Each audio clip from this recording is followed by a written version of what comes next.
A very good morning to everyone. Once again, I am here with an editorial, and today's editorial is on Indian politics, and it is related to a state called Maharashtra. Before we start this editorial, let me make you understand about this editorial, and you need to peep into background of this editorial. The very first thing that we must have additional information about this state called Maharashtra, and right now the Chief Minister of Maharashtra is known to everyone. He is Mr. Eknath Shinde, and Deputy Chief Minister is Devendra Fadnavis. सो ये information आपको दे दिया गया है इसके बारे में. Now we have a number of things to discuss. Why we are going through this editorial, we must also try to understand. So you must have gone through the event when election held in 2019. 2019 में जब चुनाव हुआ था उस समय आप उस information को जानते होंगे कि बीजेपी और शिवसेना जो पार्टी थी वहाँ साथ में लड़ी थी चुनाव, और बीजेपी की अच्छी खासी सीट होने के बावजूद भी सरकार नहीं बन पाई थी. बीजेपी की 105 के करीब सीटें थीं बीजेपी के पास, इसके बावजूद भी उसकी सरकार नहीं बन पाई, क्योंकि संपूर्ण और पूरा बहुमत के बावजूद भी सरकार इसलिए नहीं बन पाई क्योंकि सेना का जो ग्रुप था, यानी शिवसेना की बात हो रही है, जिसके जो हेड हैं वो उद्धव ठाकरे हैं. ठाकरे हैं क्या कहें या थे कहें, ये अभी हम लोग पढ़ेंगे तब डिसाइड कर पाएंगे. तो शिव उस समय की अगर बात करें तो ठाकरे हेड थे, और ठाकरे ने चाहा या उनकी मंशा थी कि वो चीफ मिनिस्टर बने, और अपने चीफ मिनिस्टर बनने के चक्कर में उन्होंने पार्टी की जो आइडियोलॉजी है उसको दरकिनार करते हुए एनसीपी और कांग्रेस के साथ गठबंधन में रह करके उन्होंने सरकार चलाई और चीफ मिनिस्टर के तौर पे वो रहे.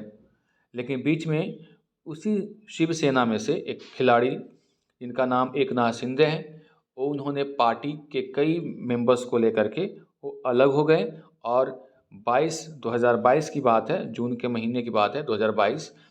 उस समय इसमें बहुत बड़ा एक समझो कि फैक्शन आया, फ्रैक्शन कह सकते हो, यानी दोनों दो गुट में बट गए, और बट करके अभी एकनाथ शिंदे वहाँ के चीफ मिनिस्टर हैं, और ये बीजेपी के साथ इनका अलायंस है. अब स्थिति ये है कि ओरिजिनल शिवसेना कौन है, इसको लेकर कई दिनों से बहस है. शिंदे ग्रुप मानता है कि उनकी जो सेना है वो शिवसेना है, शिव सैनिक है, सच में वही मायने में है. और दूसरी तरफ जिनके पिताजी 1966 में इस पार्टी की स्थापना की थी शिवसेना की, वो अब इसके लिए स्ट्रगल करते हुए नज़र आ रहे हैं. यही पूरी कहानी है. अब शिवसेना है किसकी, इसको लेकर के लड़ाई है. शुरुआत करते हैं इस एडिटोरियल के हेडिंग के साथ. And now you can see the battle for the सेना. इसी से आपको समझ में आ गया होगा कि आखिर यहाँ पे सेना, कौन से सेना की बात हो रही है, शिवसेना की बात हो रही है. यानी अब इस शिवसेना का ओरिजिनल लिगेसी को, यानी उसकी विरासत को कौन आगे ले जाएगा, इसको लेकर के बहस है, और इसके लिए युद्ध दोनों ही गुटों में है. तो बैटल फॉर सेना on the election commission ruling, और इस एडिटोरियल में बात होगी इलेक्शन कमीशन ने क्या अपना वर्डिक्ट दिया है, क्या फैसला दिया है उसके बारे में. रूलिंग का मतलब यहाँ पे फैसला समझिए. द ठाकरेज आर सीडिंग ग्राउंड, यहाँ पे इस वर्ड को नोट कर लीजिएगा ऐसे. CEDE का मतलब होता है सीड, सीड का मतलब होता है गिव अप करना, गिव अप का मतलब होता है सरेंडर कर देना कह सकते हो, हार मान जाना कह सकते हो, है ना, छोड़ देना, त्यागना. तो Thackerays are ceding ground to the Shinde faction. अब सीडिंग ग्राउंड पूरा का पूरा एक फ्रेज हो गया जिसका मतलब होता है घुटने टेक देना. तो सीडिंग ग्राउंड मीन्स व्हाट, घुटने टेक देना. किसके सामने, शिंदे फैक्शन. फैक्शन का मतलब होता है गुट, यानी ठाकरे जो हैं वो ऐसा लग रहे हैं, ठाकरे मतलब यहाँ पे बात हो रही है ठाकरे की पूरी फैमिली, द ठाकरेज लिखा हुआ है, यानी यहाँ पे बात हो रही है ठाकरे में जो भी उनकी फैमिली हैं, उद्धव ठाकरे हों या उनके बेटे हों. ऐसा लग रहा है कि इनकी जो पार्टी है वो किसके सामने, शिंदे की जो गुट है उनके सामने घुटने टेकती हुई नज़र आ रही है. सीडिंग ग्राउंड का मतलब घुटना टेकना. तो ठाकरे जो हैं यानी उद्धव ठाकरे की बात हो रही है, वो क्या शिंदे जो ग्रुप है या गुट है उसके सामने घुटने टेकते हुए नज़र आ रहे हैं. सीडिंग ग्राउंड, घुटना टेकना. द फैक्शन, फैक्शन का मतलब बताया आपको, गुट होता है। The faction of Maharashtra chief minister Eknath Shinde has at least for now won the battle for the Shiv Sena legacy. जो अभी वर्तमान में महाराष्ट्र के चीफ मिनिस्टर हैं उनका नाम है एकनाथ शिंदे। उनकी जो गुट है, फैक्शन हैज़, कम से कम अभी के लिए उन्होंने क्या किया है, जीत लिया है युद्ध को। और कौन सा युद्ध था भाई, कि शिवसेना का जो लिगेसी है, लिगेसी का मतलब बारिश कह सकते हो, उनकी विरासत कह सकते हो। तो शिवसेना की जो विरासत को लेकर के जो बैटल चल रही थी, युद्ध चल रही थी, तो कम से कम अभी के लिए एकनाथ शिंदे की इसमें जीत हुई है। क्यों ऐसा कहा जा रहा है, क्योंकि with the election commission of India, जो भारत की ईसीआई है, election commission of India, allotting party name, क्योंकि इसने अलॉट कर दिया है, मुहैया करा दिया है पार्टी का नाम, और जो पार्टी का जो सिंबल है क्या है, बो एंड एरो, धनुष और तीर का जो निशान है, उसको किसको अलॉट कर दिया है, एकनाथ शिंदे की जो गुट है उसको। इस तरह से कहा जा सकता है जो ओरिजिनल इसका सिंबल है क्या, बो एंड एरो, और पार्टी का ओरिजिनल नाम शिवसेना, ये किसको दे दिया गया है, ईसीआई के द्वारा, इलेक्शन कमीशन ऑफ इंडिया को के द्वारा किसको दिया गया है, तो जो शिंदे का फैक्शन है, शिंदे का जो गुट है उसको दे दिया गया है। इस तरह से जो अभी मौजूदा चीफ मिनिस्टर हैं वो इस युद्ध को जीतते हुए नजर आ रहे हैं। The ECI over rule the plea, plea का मतलब याचिका, ओवर रूल का मतलब होता है खारिज कर देना। तो इलेक्शन कमीशन ऑफ इंडिया जो है एक याचिका को खारिज कर दिया। और कौन सा याचिका, जो कि former chief minister Uddhav Thackeray के द्वारा, जो उनका गुट है उनके द्वारा दायर किया गया था। और क्या कहा गया था उसमें, कि with hold the decision, decision को रोक करके रखना, until supreme court of India decides on a set of interlinked questions. यानी कहने का मतलब ये हो कि ठाकरे जो कि वहाँ के फॉर्मर चीफ मिनिस्टर हैं, उनकी मांग ये थी इलेक्शन कमीशन से कि इस बात को तब तक रोका जाए, यानी ये जो ईसीआई का जो फैसला है वो तब तक रोक करके रखा जाए जब तक सुप्रीम कोर्ट में दायर ऐसे ही मिलते जुलते इंटरलिंक्ड क्वेश्चंस का आंसर नहीं आ जाता है, तब तक ईसीआई को क्या करना चाहिए, इसको रोक करके रखना चाहिए था। ये कहना था ठाकरे ग्रुप का। That led to mister Thackeray's losing CM's chair to mister Shinde. और एक घटना घटी थी जब मिस्टर ठाकरे को अपना सीएम की कुर्सी भी गंवाना पड़ा था। कब की बात है, जून के महीने में। यानी कुल मिलाकर के अभी तक आप लोगों ने ये समझा कि हाल फिलहाल में इलेक्शन कमीशन ऑफ इंडिया ने एक फ़ैसला सुनाया है जिसमें कहा गया है कि जो मौजूदा चीफ मिनिस्टर एकनाथ शिंदे, उनका गुट है, वही ओरिजिनल शिवसेना की लेगेसी को आगे बढ़ाने वाले हैं। और जो बो और एरो, इसका जो ओरिजिनल सिंबल है वो शिंदे ग्रुप को दिया गया है।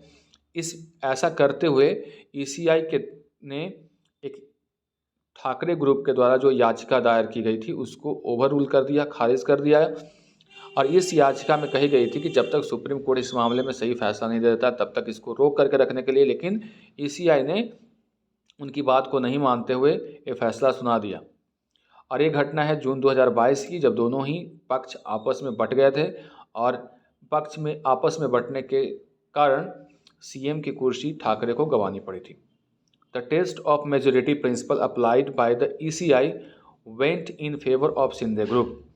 अब देखिए यहाँ पे क्या हो गया कि यहाँ पे कौन से तरीके से ईसीआई ने शिंदे ग्रुप को ओरिजिनल सिंबल वगैरह और पार्टी को सौंप दिया, इसके पीछे कौन सा टेस्ट किया गया था। तो ये जो टेस्ट है उसका नाम है the test of majority principal.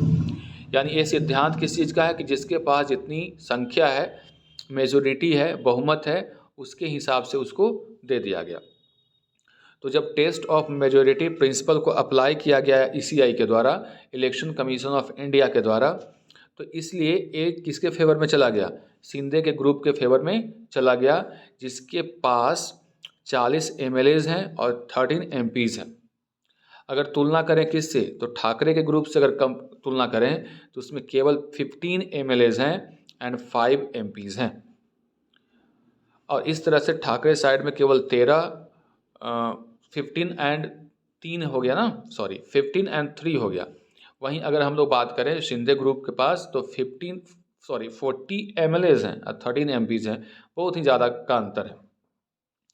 The Shinde group represented significantly more voters than the Thackeray faction. इस तरह से देख सकते हैं कि महत्वपूर्ण तरीके से, सिग्निफिकेंटली मतलब महत्वपूर्ण तरीके से, जो शिंदे का ग्रुप है उन्होंने दिखाया कि उनके पास ज़्यादा वोटर्स हैं। किसके कंपेयर में? ठाकरे के जो गुट हैं उसके कंपेयर में। Among those who voted for the party in the last elections, उनमें से जो कि लास्ट टाइम पार्टी के लिए जो वोट किए थे इलेक्शन में। द ECI कंक्लूडेड, और इस तरह से ECI ने कंक्लूजन निकाला। The ECI decided not to go into the test of party constitution. ECI ने डिसाइड किया कि दूसरा भी एक तरीका होता है कि पार्टी का जो कॉन्स्टिट्यूशन है, विधान है, उसके तरफ जाएं। उसको अपनाने की कोशिश नहीं किया ECI ने। Second, touchstone applicable, यानी test of party constitution, party का जो नियम कानून के अनुसार जो चलता है वो है दूसरा तरीका। टच स्टोन का मतलब होता है पैमाना, ये दूसरा पैमाना होता है। अप्लीकेबल इन सच सिचुएशंस, इस तरह के सिचुएशन में एप्लीकेबल होता है।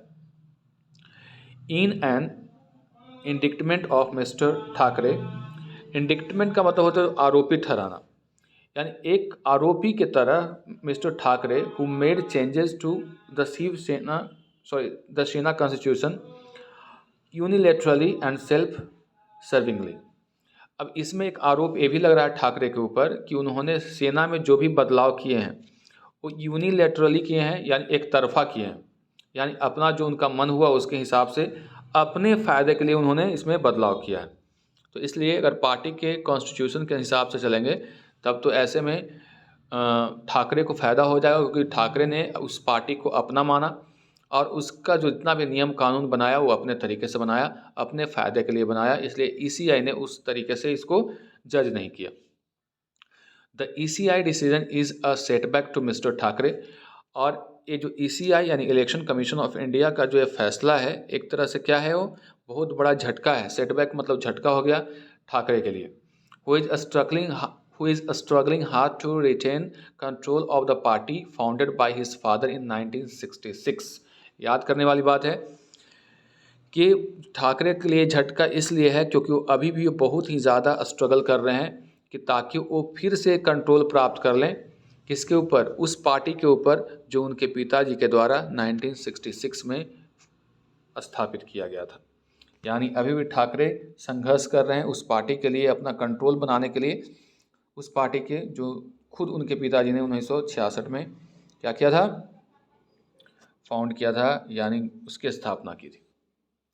The court is scheduled to start hearing on petitions by both camps that claim to be the real Shiv Sena from February 21 onwards.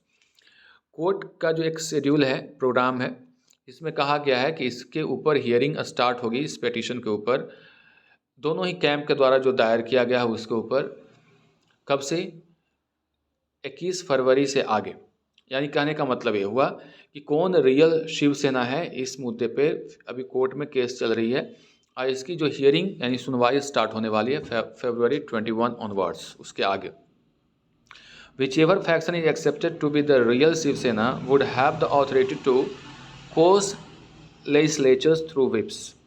कह रहा है कि जो भी फैक्शन है, जो भी गुट है, उसको एक्सेप्ट कर लिया जाता है रियल शिवसेना के तौर पे, उसके पास एक अधिकार होगा कि वो कोस का मतलब होता है किसी चीज़ को फोर्स करना, तो यानी लेजिस्लेचर जितने भी लेजिस्लेटर्स हैं उसको फोर्स करता है विप के द्वारा। विप का मतलब क्या होता है? जब पार्टी के अनुसार काम करना, यानी ज़बरदस्ती कोई काम करवाना, ऐसे विप होता है। लेकिन विप जारी किया जाता है पार्टी के मेंबर्स के द्वारा, पार्टी के द्वारा, कि आपको इसी को सपोर्ट करना है। सपोज मान लो कि कभी फ्लोर टेस्ट होता है, तो फ्लोर टेस्ट में व्हिप जारी किया जाता है पार्टी के द्वारा कि आपको इसी को फेवर करना है, और अगर आप पार्टी के अगेंस्ट जाते हैं तो फिर आपको पार्टी से निकाला जा सकता है, तो वो व्हिप जारी करना होता है। तो जिसके पक्ष में फैसला आएगा उसके लिए एडवांटेज हो जाएगा। As in provisions of anti defection law, यानी एक एंटी डिफेक्शन लॉ है भारत में, एक एंटी डिफेक्शन लॉ है। इसका मतलब समझ में पहले आपको आना चाहिए, बहुत ही इंपॉर्टेंट टॉपिक है जो आपको पढ़ना है। एंटी डिफेक्शन लॉ का मतलब होता है दल बदल विरोधी कानून। दल बदल विरोधी कानून है, अगर इसके इतिहास में जाएंगे तो ये जो कानून आया था, दल बदल विरोधी कानून, ये 1985 में आया था। 1985 में सरकार किसकी थी? तो राजीव गांधी की सरकार में आई थी। अगर और थोड़ा सा इसके बारे में जानेंगे तो ये जो 52nd अमेंडमेंट के तहत इसको लाया गया था। तो 52nd अमेंडमेंट एक्ट 1985 के तहत एंटी डिफेक्शन लॉ आया है, यानी दल बदल जो कानून है। और हम अगर संविधान की में बात करेंगे तो 10th शेड्यूल में इसको रखा गया है। 10th का मतलब 10, और याद रखने का इसका तरीका है कि 10 में दल बदल, 10 से 10 और 10 से दल बदल। तो 10 शेड्यूल का 10th शेड्यूल में ये रखा गया है और 1985 में आया है। 52nd अमेंडमेंट के तहत इसको लाया गया है। और अगर और थोड़ा सा पूछा जाए किसकी सरकार में, तो राजीव गांधी की सरकार में। दरअसल ये मामला हुआ एंटी डिफेक्शन लॉ कब क्यों लाना पड़ गया? तो ये इसलिए लाना पड़ गया कि 1967 की बात है। 1967 में एक एमएलए थे हरियाणा में, एक एमएलए थे हरियाणा के, उनका नाम था गया लाल। क्या नाम था उनका? गया लाल। और उनके बारे में मैंने पढ़ा है कि उन्होंने एक ही दिन में, सेम डे में 3 बार, थ्राइस कह सकते हो, 3 बार पार्टी चेंज कर ली एक दिन में। सोचो, ऐसे में जब उन्होंने 3 बार पार्टी चेंज कर दी तो उसी समय से लोगों के मन में ये बात आना शुरू हो गया कि ये तो मजाक हो गया, कोई भी पार्टी कभी भी चेंज करके भाग सकता है। इसलिए उस समय के पॉलिटिक्स में एक बहुत अच्छी कहावत चल पड़ी जिसका नाम था, आपने सुना भी होगा, अभी भी हम लोग यूज़ करते हैं, आया राम गया राम। जैसे नीतीश कुमार की कहानी आप जानते हैं, आया राम गया राम की कहानी उनके ऊपर होती है। तो चूँकि गया लाल इनका नाम था, इसलिए आया राम गया राम एक फेमस फ्रेज़ बन गया था उस समय में। तो इस बात को सोचते हुए वहाँ पे फिर बात चली कि एंटी डिफेक्शन लॉ होना चाहिए। समय के साथ फिर 91st अमेंडमेंट भी हुआ था, जिसमें इसमें और थोड़ा स्ट्रिक्ट बनाया गया। तो बहुत सारे प्रावधान हैं। तो यहाँ पे बहरहाल हम लोग जो पढ़ाई कर रहे हैं उसमें समझ रहे हैं कि अगर जिसके फेवर में अगर ये आ जाता है फैसला कि इसका शिवसेना है, तो फिर उसके ऊपर एंटी डिफेक्शन लॉ नहीं हो पाएगा। क्योंकि आपको पता है कि पार्टी का अगर 2/3 मेंबर किसी पार्टी को ज्वाइन कर लेता है एकजुट होकर के, तो ऐसे में फिर आप एंटी डिफेक्शन लॉ उसके ऊपर नहीं लगा सकते हैं। दल बदल जो कानून है वो आप उसके ऊपर नहीं लगा सकते। The Shinde faction argues that, Shinde faction ने आर्ग्यू किया है कि the chief minister to control of the party, जो चीफ मिनिस्टर हैं उन्होंने पार्टी का क्या किया है? कंट्रोल किया है। फॉलोइंग एन इंटरनल रिबेलियन, यानी उनके अंदर आंतरिक जो एक विद्रोह है उसको फॉलो करते हुए। यानी कहने का मतलब है कि शिंदे का जो फैक्शन है उन्होंने कहा कि जो चीफ मिनिस्टर हैं उन्होंने अपनी पार्टी का कंट्रोल पूरी तरह से अपने में ले लिया है। And as per the majority desire, और ज़्यादातर जो मेजोरिटी की डिज़ायर है, इच्छा है, यानी जो बहुमत की इच्छा है, and nobody has defected, और इसमें किसी ने डिफेक्ट करके नहीं गया है। यानी कह सकते हो कि किसी प्रकार का कोई दल बदल नहीं हुआ है। यानी शिंदे का ग्रुप है वो कहता है कि हम लोग चीफ मिनिस्टर के कंट्रोल में आना चाहते हैं, उनके इंटरनल रिबेलियन के को फॉलो करते हैं, और किसी ने पार्टी को छोड़कर नहीं गया है। सभी जो इतने भी हैं वो अपने डिज़ायर से गए हैं, इच्छा से गए हैं। And is being accused by Thackeray's faction, ये जो चीज़ें हैं वो ठाकरे फैक्शन के द्वारा जस्ट अपोजिट बात की जा रही है। The court is also examining weather a presiding officer, अब ये प्रिसाइडिंग ऑफिसर क्या है? जो ये जज करते हैं कि सच में एंटी डिफेक्शन लॉ उस पर अप्लाई होता है या नहीं होता है। तो जो कोर्ट है वो भी एग्जामिन करेगा कि जो प्रिसाइडिंग ऑफिसर हैं whose legitimacy is itself under a cloud, जिनकी संवैधानिकता या वैधता कह सकते हो वो अपने आप में संदिग्ध है। अंडर अ क्लाउड एक फ्रेज होता है जिसका मतलब संदिग्ध होता है। यानी उनकी मतलब उनकी जो लेजिस्टिमेसी है, उनकी जो वैधता है वो अपने आप में संदेह के घेरे में है। could go on to determine the disqualification of legislators under the anti defection law। अब ये सवाल भी कोर्ट के सामने है कि क्या उस व्यक्ति को जो कि जिसकी वैधता खुद खतरे में है, खुद संदिग्ध है, वो क्या व्यक्ति डिटरमिन कर सकता है कि कौन व्यक्ति एंटी डिफेक्शन लॉ के तहत आता है, डिस्क्वालीफाई करना है या नहीं करना है? ठीक है। Considering that these questions will be argued in the highest court. ये सब बात को ध्यान में रखते हुए कि ये जो सवाल हैं जिसके ऊपर बहस होनी है कहाँ, हाईएस्ट कोर्ट में यानी सुप्रीम कोर्ट में आने वाले सप्ताह में, तो ECI कुड हैव वेटेड। अब यहाँ पे ECI को थोड़ा सा इंतज़ार करना चाहिए था, SCI को ऐसा नहीं करना चाहिए था, थोड़ा इंतज़ार करना चाहिए था, क्योंकि अभी तुरंत 21 कल ही है और कल से इसके ऊपर बहस शुरू होनी थी, तो ECI को फैसला सुनाने से पहले थोड़ा इंतज़ार कर लेना चाहिए था। It is not likely that the ECI's decision on the name and the symbol will also be raised in court। कह रहा है कि ये ऐसा संभव नहीं है, यानी लाइकली संभावित नहीं है कि जो ECI का डिसीजन है नेम और सिंबल को लेकर के ये रेज किया जाएगा कोर्ट में, ऐसा कुछ संभावना नहीं है। दिस लीगल टसल अपार्ट, ये जो लीगल यानी एक समझो कि जो न्यायिक टसल है दोनों के बीच में, इसके अलावा the real combat between the two factions is for the popular base. ये तो है ही, उसके अलावा जो मेन उन लोगों के बीच में कॉम्बैट है यानी लड़ाई है वो किस बात को लेकर के है, पॉपुलर बेस को लेकर के, किसका सबसे ज़्यादा बेस पकड़ है। On this count to mister Thackeray appears to have ceded ground to mister Shinde. इस ग्राउंड पे भी अगर बात करें, इस तरीके से भी बात करें, तो ठाकरे ऐसे प्रतीत हो रहे हैं कि शिंदे के सामने घुटने टेक दिए हैं। वो is expanding his hold over cadres and networks. Shinde जो अपनी पार्टी की जो है पकड़, पार्टी पे जो पकड़ है उसको और एक्सपैंड कर रहे हैं, बढ़ाते जा रहे हैं, अपना एरिया भी वो बढ़ाते जा रहे हैं। एविडेंटली स्पष्ट तौर पे mister Shinde's political alliance with the Bharatiya Janata party is more प्लेटेबल। जो मिस्टर शिंदे की जो पॉलिटिकल अलायंस है बीजेपी के साथ, वो ज़्यादा ही प्लेटेबल है। प्लेटेबल का मतलब जो सब कोई चाहते थे। आपको पता है कि शिवसेना एक हिंदूवादी छवि वाली पार्टी है और हिंदुइज्म को लेकर के झंडा हमेशा से बुलंद की है। और आप जानते हो कि इसके जो फाउंडर थे बाल ठाकरे, वो भी हिंदुइज्म को प्रमोट करने के लिहाज से ही इसकी स्थापना की थी। बाद में अपने सिद्धांत से अलग इन्होंने, ठाकरे ने अपनी महत्वाकांक्षा को पूर्ति करने के चक्कर में कांग्रेस और एनसीपी के साथ गठबंधन कर ली, जिससे कई पार्टी के वर्कर्स थे वो काफ़ी नाराज़ थे और इनके अगेंस्ट में थे। और उसका परिणाम आप सामने देख रहे हैं कि आज वो पार्टी की छवि और पार्टी को बचाने के लिए ही संघर्ष करना पड़ रहा है उनको। तो बहुत सारे जो शिव सैनिक हैं वो चाहते ही थे कि बीजेपी के साथ रहें, और ए प्लेटेबल है उनके लिए। क्यों ऐसा कहा जा रहा है कि who have been fed on high doses of religious extremism, क्योंकि उनको शुरू से ही इस तरह से पाला पोसा गया है, यानी बढ़ाया गया है। उनको हमेशा से एक रिलीजियस एक्सट्रीमिज्म का डोज दिया जाता है ना, यानी धार्मिक कट्टरता का डोज मिला है। और रीजनल फैनेटिसिज्म, उनके अंदर जो एक अपने रीजन को लेकर के, अपने जो एरिया है क्षेत्रवाद के लेकर के कट्टरता का पाठ पढ़ाया गया है सालों से। और उसके बाद ठाकरे का जो है ऑप्टिमिस्टिक एक्सपेरिमेंट हो गया, पॉजिटिव तरफ चला गया और कांग्रेस और नेशनलिस्ट कांग्रेस पार्टी के साथ मिलकर गठबंधन बनाया, जो कि इसके पार्टी से विपरीत था और अलग था।